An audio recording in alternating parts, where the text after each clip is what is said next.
Greetings, greenhouse people. It's time for another episode of Tech on Demand, brought to you by Grower Talks magazine. If you don't receive Grower Talks and Green Profit every month, head over to growertalks.com and subscribe. We've been bringing news and information to the industry for more than 75 years, so if you're not a subscriber, it's about time. And speaking of subscribing, be sure to subscribe to the Tech on Demand podcast on your favorite podcast app. Once you subscribe, you'll never miss an episode. I'm your host, Bill Calkins, and this episode is a bit different because it's a live recording from a panel I moderated at the Darwin Perennials Day event. The audio quality is not as good as you're used to hearing from this podcast because it's pulling from microphones in a tent with lunch being served and hundreds of growers in the background chatting about the plants they saw that morning in meetings with more than 30 leading perennial suppliers in the Ball Seed network. But that said, the panelists were excellent and the content is fantastic. The topic for the panel was error correction, common challenges in perennial production that can be easily fixed to avoid running into the same issues year after year.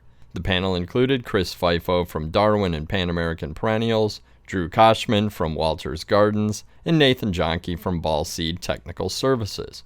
Some of the frequent pitfalls discussed included best practices for overwintering and bulking perennials, why input selection is critical, evaluating perennial plug and liner quality, managing tough environmental conditions, and new research into no-pinch production strategies. We also solicited questions from the crowd and covered about 10 of them before closing. If you missed this year's event, that's okay. Darwin hosts it every year, so mark Wednesday, June 17th, 2026 on your calendar and come check out the gardens at Ball with thousands of perennial plants in bloom. And as we get closer to the event, you'll find all the details at darwinperennialsday.com. Without further ado, here's the panel discussion. Good afternoon, everybody. I like to do this at the start of every panel for Darwin Days or Customer Days. Please give a round of applause to the entire team that gets these gardens ready. Without this team, there would literally just be bare ground, so besides the perennials. And so, for this discussion, we gathered a panel of experts, and they're here to share strategies to lead to, I want to say, incremental improvements at your greenhouse and nursery as it relates to perennial plants. Because there are common mistakes that folks make and growing teams can make from year to year. I work with Ball Seed Technical Services quite a bit, and we do get a lot of the same questions from year to year. I'm sure all these guys deal with questions coming in that are a little bit repetitive. So the plan today is to share some tips and tricks to error correct on these common mistakes. I will introduce the panel real quick, but we don't have a lot of time, so I'm not going to take a long time reading their bios, but I will introduce Chris Fifo. Chris is with Darwin Perennials and PanAmerican Perennials, and Chris was a head grower for decades. I don't want to age him, but a long time. He knows a lot about perennial plants. He truly is a guru, and really my perennial go-to here within the Ball companies. Next in line is Drew Koschmann from Walter's Gardens, and he's a Purdue grad. Do we have any Boilermakers in the audience? Yeah, I see some hands going up. That's awesome. He's the director of greenhouses at Walter's Gardens. He was 10 years as head grower at Walter's Gardens, and prior to that, he was head grower at some other nurseries, including Midwest Ground Covers, one of the local businesses here. So we're happy to have Drew. Last but certainly not least is Dr. Nathan Jahnke. He's the culture research manager here at Ball. He's also the fearless leader of the Ball Seed Technical Services team. And Nathan got his PhD from NC State. Fantastic horticulture department. I hear some whistles, so there must be some other NC State grads out there. So real quick, before we dig into the topic at hand, I want to ask these guys to just maybe say a couple of sentences about what you do on a day-to-day basis. Some of the perennials, topics that you deal with, and something that you're most excited about in the world of perennials right now. Chris, what do you do day-to-day, and what are you excited about in the world of perennials? My day-to-day involves visiting all of our customers across North America, promoting our new products, our great improved products, and then more importantly, help them have success growing them using my experience from my decades of growing just perennials. And so what am I most excited about? I'm excited when I see those success stories, when I'm able to help customers solve a problem and get that crop out the door looking the best it possibly can. Drew, how about you? What do you do day to day, and what are you excited about in the world of perennials? So like you said, my role is changing at Walter, but in the past, it was really focused on greenhouse environments, working closely with maximizers, Damatex, Critter Compass, just making sure plants were going to the right location to have high quality. And besides that, I work really closely with plant growth regulators, the IPM team, and just trying to produce the best quality liners to send out to the customers here.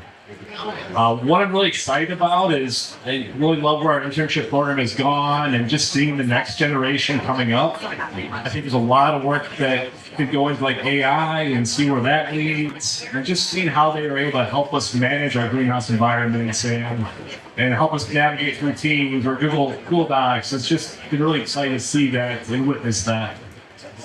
Excellent. Nathan, we wear a million different hats like most people in this industry. What's your day-to-day look like, and what are you excited about for perennials?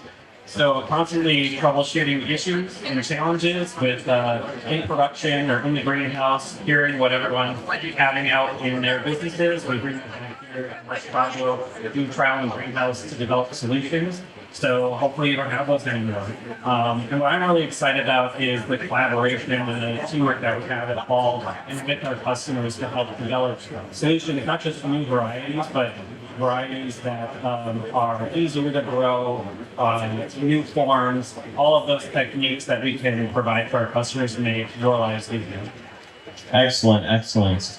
Let's get down to business. The business of error correction and best practices, if you want to spin it that direction.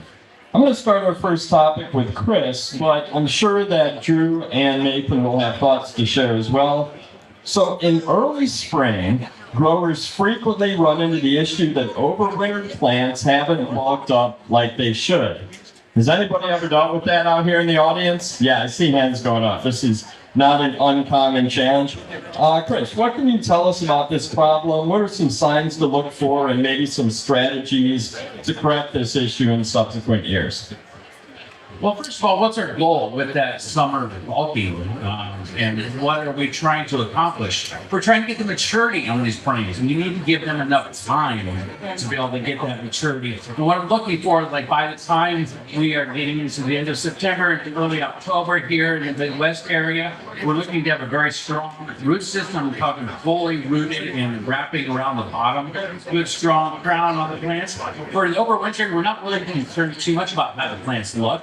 If we're having, some leaf spotting or nutritional issues or something, what we want to do is keep them as healthy as possible. We're not worried about getting too big because they're going to go dormant. And so the more maturity we can have in that standpoint, the healthier plant we're going to have that's going to make it through the winter. And oftentimes that just comes down to scheduling. We need to make sure we're giving them enough time in the fall to completely cover the dirt is what I consider in those finished containers. But then also we want to take advantage of the summertime temperatures and light levels. So if we're planting too late into the fall, we're going to start losing these advantages. We're not going to get the maturity as quickly. And if we're really late, we may end up having to resort to heating the frames, and that's something you certainly don't want to have to do. So looking at that scheduling is very critical. Get those in the ground early. And then another thing is don't starve them. My philosophy of growing has always been you are what you eat. If you don't give them the proper nutrition, you're not going to have much mass and substance to your frames. So don't hold off on the fertilizer in those summertime conditions. Drew, Nathan, any additional thoughts on that?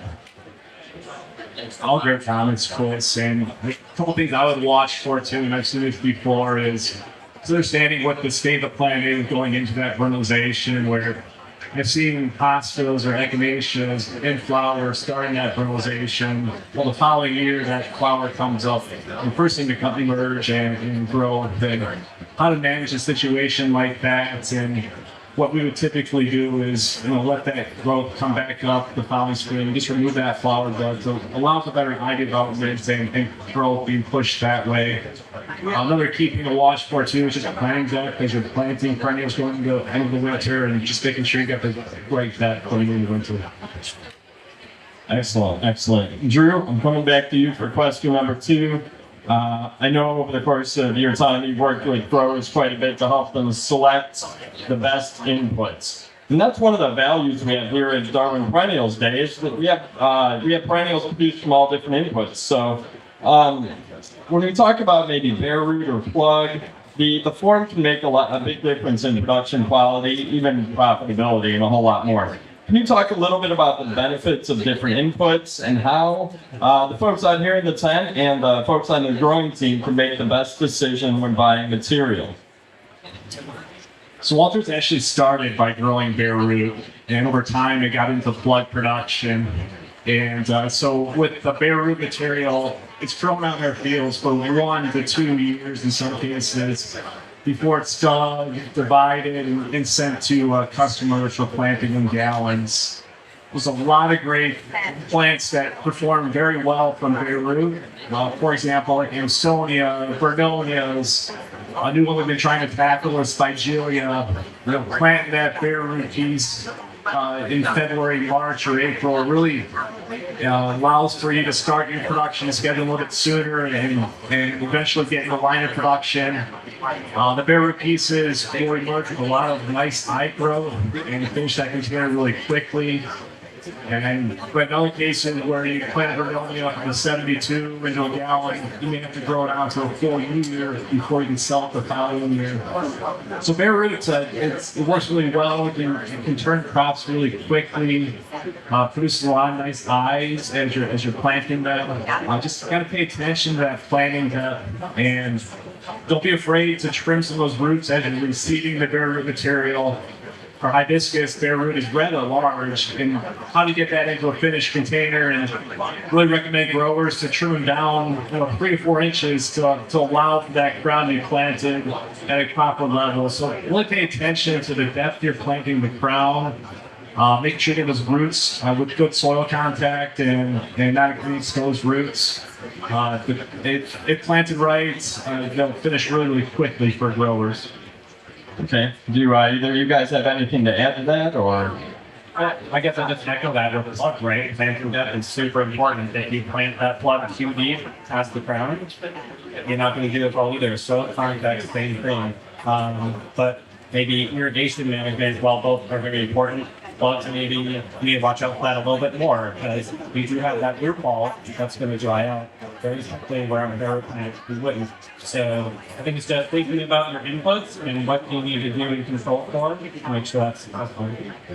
Okay, and that's a good segue, because I do want to talk about plugs a little bit. I'll let whoever wants to start on this one, but when plugs arrive for perennials, what are some best practices for handling this kind of material? Because the goal is to bulk and size them up. What are just some best practices or tips and tricks for plugs? What I like to do is just really think about where these plants are coming from. Thinking back to past situations, I purchased plugs from Texas before while going to West Michigan. There's quite a temperature change from further south coming up to the Midwest, and so just really think about that. I planted ferns in the past in mid-May. Well, why isn't top growth happening? Why aren't roots developing? Well, there's quite a temperature shock coming from the southern grower to grow in the Midwest. So pay attention to that change in environments, and just allow those plants to slowly acclimate to the environment you're at. Other suggestions I have is obviously monitoring the moisture closely as you're stepping them up into a larger size. Scout the leaves of plants, look for any issues like mites or thrips populations, but besides that, have a good understanding of the biological growers could be using to help manage those populations. And maybe you're seeing spider mites, but hopefully you're also seeing Californicus or Persilimus, and a lot of growers like Walters is using biological control to help us manage some of these populations.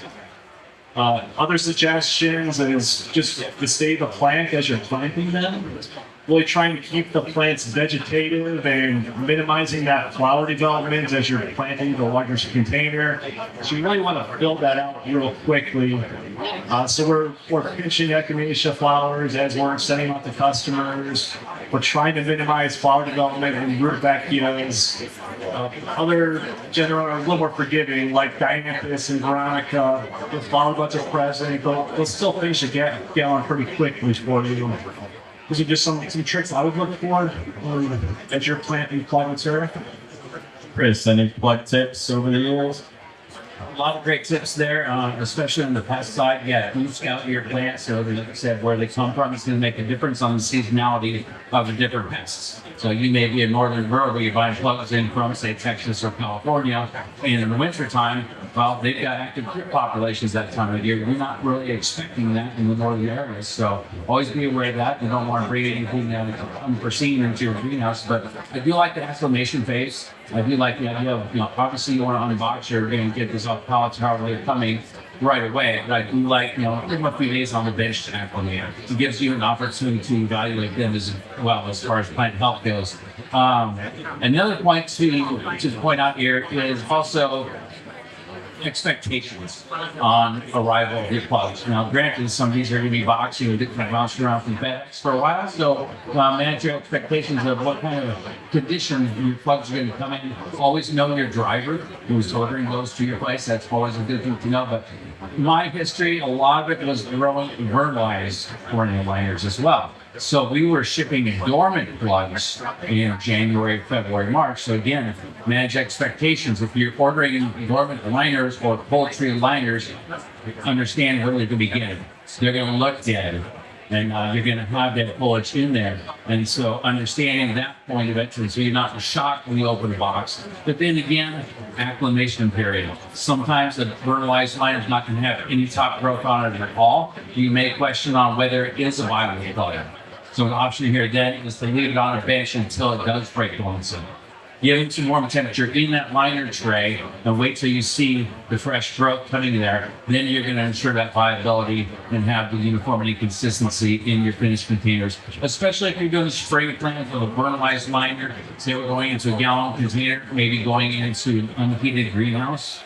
Those plugs are going to break dormancy very, very slowly in those conditions. So if we break dormancy in the liner tray, in the warmest house you have available to begin with, you can end up with a more uniform. Excellent. That was just a ton of excellent tips. Nathan, this one's for you. In our industry, we are no strangers to producing crops in challenging conditions, sometimes crazy conditions, just to get these produced into market in the right time.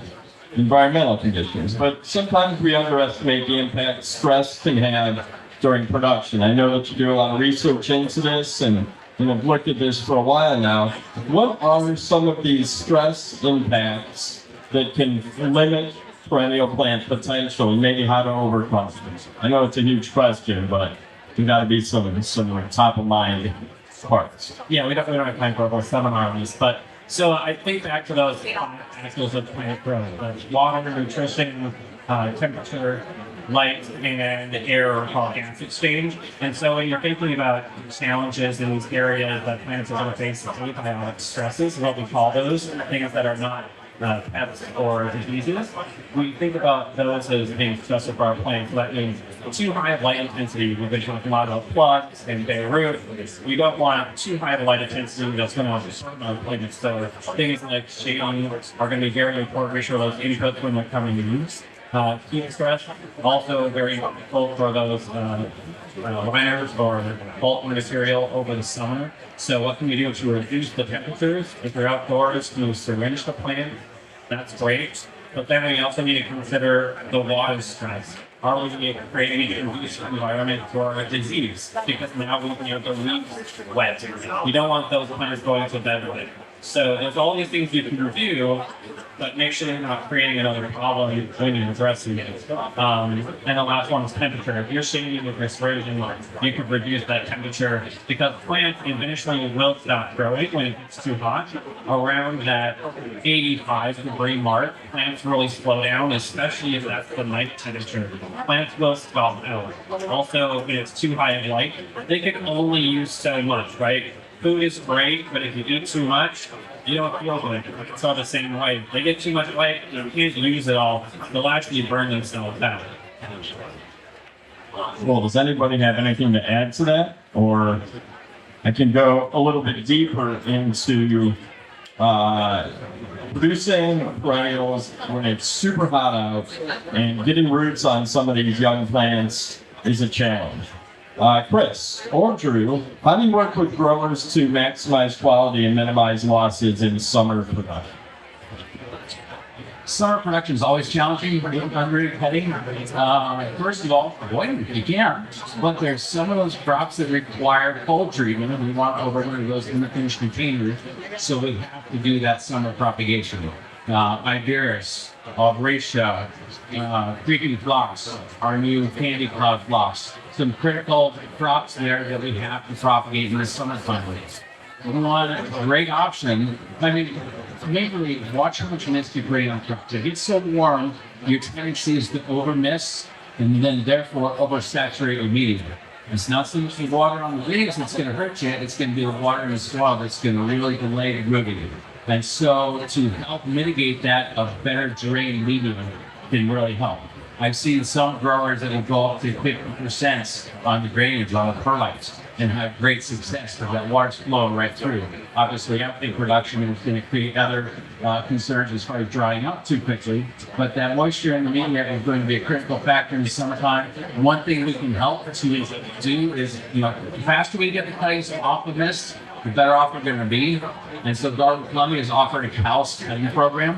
And we have creeping phlox included in it. We've got Iberis. Some of these tough summer propagators, if we get a callus cutting, we can reduce the amount of time we're in propagation and therefore increase your success rate. That's probably one of the best things we can do right there. But then, like I said, avoid it if you can.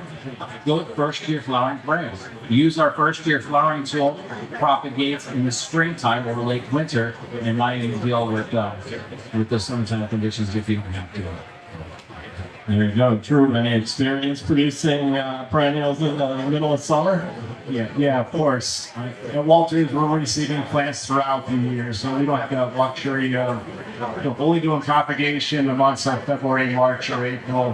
And so we're getting a lot of cutting material as I'm talking right now. So how to manage that? We really invest in our environmental control systems to help us control that environment. If you walk through that range and you are questioning, why is the shade curtain not closing? We'll go back to your environmental control system and look at making that modification to provide a little more shading to your plant material. We have, in some cases, felt like that was not enough. And as of recently, we've been working with a drone applicator to make liquid shade applications on our houses. And Walters, it's all multi-stand greenhouses, all interconnect greenhouses, and it's been a good way to really cut back cut off the edge of that heat, that summer heat. On propagation areas, diffuse glass. We tried a few days this past summer with a liquid shade application being applied by this drone, and it's got a nice. It really has helped cut back some of that heat and allow us to keep going with summer propagation. Excellent, thank you. I got one more question for the panelists. I'm directing this one at Nathan. And then we have collected questions from the audience before we started. So I have about 10 questions from the audience that are going to go pretty quick. But real quick before we get to those, Nathan, I know that some folks in the industry have heard of research into no-pinch strategies for some species and using chemistries like configure. We've read a little bit in the trade magazines, heard some talk at conferences about use of configure on a no-pinch strategy. Now, some of you out there might have tried this, but Nathan, I know your team's working on this here at Ball. Any quick thoughts on your research or things that you've learned so far using Configure for no pinch? Yeah, so far to go, like, what are the benefits of no pinch first? And so, like, if we can reduce our labor so we don't have to touch the plants, that's great. So if we do that chemically, that's a bonus. And then the disease concern, that's a big concern as well, especially with viruses. So that's why we started looking at no pinch strategies. It's challenging. It's not easy. There's multiple ways to do it. A lot of different products. If you think of Ethicon, that's one way that I get from the branch. Or Configure, which is essential acting, is a different plant growth regulator. So we're looking into those different plant growth regulators. What can we spray over the crop in the liner stage or post transplant to get that branching, so then you don't have to go in there and manually pinch them. I'm sure Drew maybe had some experiences with this, but it's not easy. There's a lot of trial and error. Generally, what we've found is a good starting point. Like, if you want to get into this, you need to do your own trials, and a good range to look at is anywhere from like 200 to 600 parts per million. Configure is where a good starting point. I would also reference the Darwin PGR guide, and that has a good starting point if you're interested to see if the crop has any inflammation using Configure or other branching hormones. We have found, like with Buddleia, lots of phyto on that, has not worked really well. The Solon series, we've had good success with it. That was around that 200 to 400 parts per million, as well as the uptick Coreopsis. That's worked really well to induce some branching too. Excellent. All right, I got 10 questions from the audience we've collected.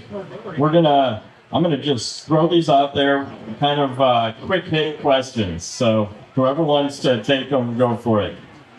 Lavender breeding for smell versus performance. Can you breed for smell and performance together, or is it one or the other? Generally, for us, I would say it's one or the other. We're not really looking as much at the aroma as we are the performance in the container. The aroma is going to be very subjective, and so everybody can smell those plants differently. I would not be surprised if there are people out there breeding for the oils and breeding for the aroma and the lavender. So, okay, I'm gonna direct this into you, Drew. We have a question about perennials coming to market really quickly. New varieties coming to market, and the perception is maybe they aren't being trialed as well as they have been in the past for color, for longevity, and traits like that.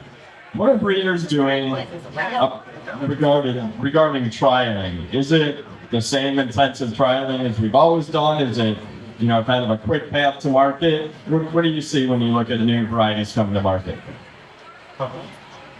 For us, as R&D is producing these new varieties, it's getting passed along to our trials departments. And so we've got having small batches delivered to the greenhouse from our own internal tissue culture lab, or from our own, taking things off our own internal stock. And then slowly getting that introduced to our trials department so they get a feel for how the plants grow and how they finish. In time, we decided to work with a few select customers and provide a little more volume to those customers to get a feel for those plants. And it does take some time to get new introductions out to the market, and the trials department really helps us with that learning curve and getting a good feel for that habit and PGR response or water requirements, and then also we spend a lot of time watching the plants and how they perform in our landscape too. And there's a team that goes through and watch those plants as they develop and see how the growth develops in the landscape. How about are we even close to glow-in-the-dark perennials?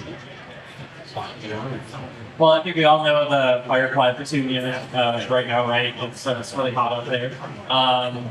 Now that they've introduced that technology, now that one of them has made it through regulations that you have to get through in order for that to happen, I wouldn't say it's impossible to make that happen.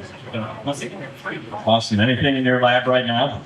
Not for me. Very well. Is it possible, are there any perennial pollinator plants that attract butterflies and hummingbirds but not bees? Not that I'm aware of. I didn't think so.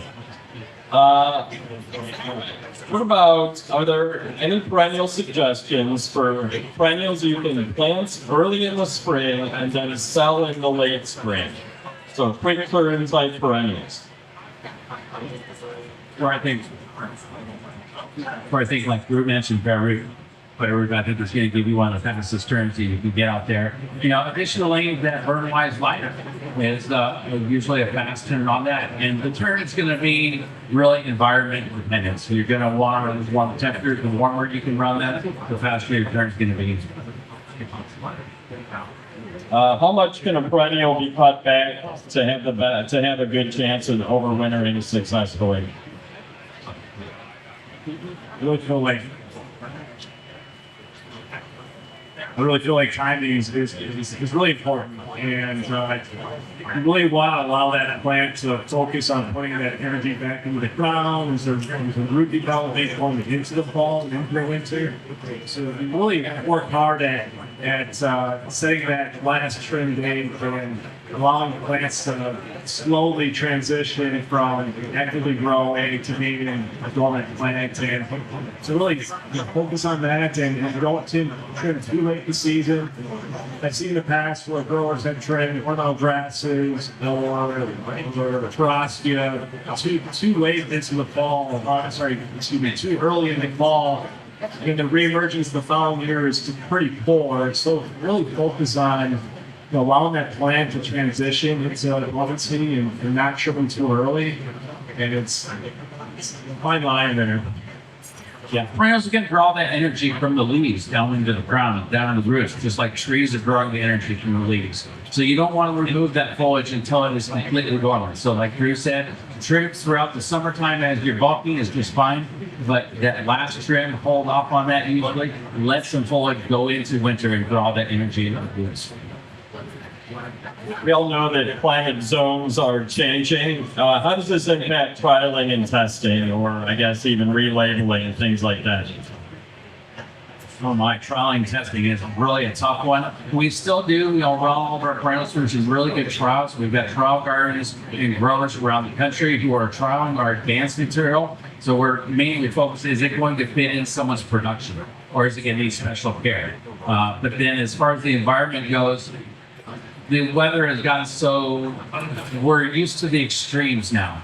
We're used to the extreme droughts and then the flooding rains, and trying to develop perennials that can tolerate those conditions is challenging. And that's why, again, we're relying on our trial gardens around the country to find out what is doing the best. As far as breeding for it, very challenging. But I think it's something that you get used to, and just, a lot of it's in variety selection for a home garden. You think about those USDA hardiness zones, they recently changed. But when you grow a plant, you're trying to grow the country, right? And so you're gathering that data, and that zone will continue to fit with that USDA hardiness zone. But I think it goes a lot to what Chris said, is that it's those extremes. We had not a terrible interview this year, but we didn't have the snow cover that we needed. And so we lost more plants than you think we would have in this area of the country because we didn't have the snow cover. So it's really being innovative with plants that can handle very extreme environments, so that regardless of the hardiness down, I think they'll do more effectively. Okay, Nathan, earlier you mentioned 5 factors of plant growth: lighting, watering, nutrition, temperature, gas exchange. When you are diagnosing or working with growers to correct challenges or correct issues in their perennials, kind of triaging, what order of those 5 factors do you kind of go in? Like, what do you look at first? What falls a little bit further down the list? Yeah, so first off, I think you need to consider, one, is it one of those 5, or is it pest or pathogen? We don't figure that out right away. You're going to be tracing a lot of different areas of things that could look similar. So we look for patterns first. Look at the plant up close, look at it from far away, and look at the population. Those patterns are going to help you make that work determination. And then go off of what have your plants experienced over the past few weeks when prior to symptoms developing. That's going to help you determine whether you go after water, temperature, or light, for example, first. And then you go after those check boxes like, okay, there's water, do I see wilting, am I checking the root, if there's light, if there's sunburn.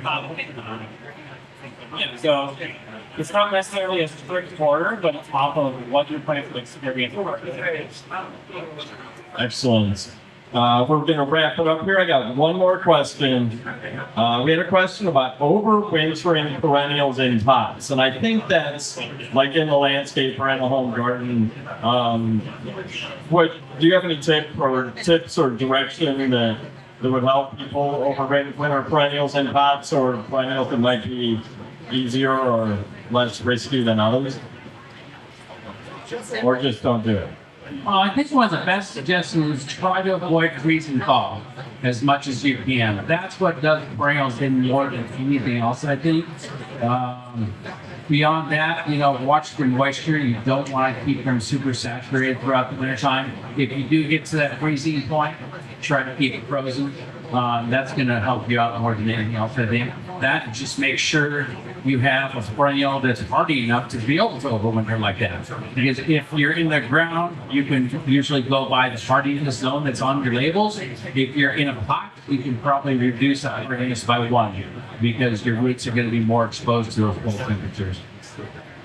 I have an example of that actually. It kills me because I had a ginkgo that I grabbed back in graduate school. It was a dwarf ginkgo. I'd move it into like a house in a cold spot that's like dormant every year. And this year I didn't do it, and so for it. That tree's now dead. So like practical things you could do is move your homeowner, right? Move the plants into like a root cellar, a place that's dark and cold and not freezing. You could bury that pot in the ground. All of those are going to provide that extra buffer of temperature and weight in the freezing house. Excellent. Well, those are all the questions we have today. I do not see umbrellas out there, which means it's not raining. Let's give a round of applause to Chris, Drew, and Nathan.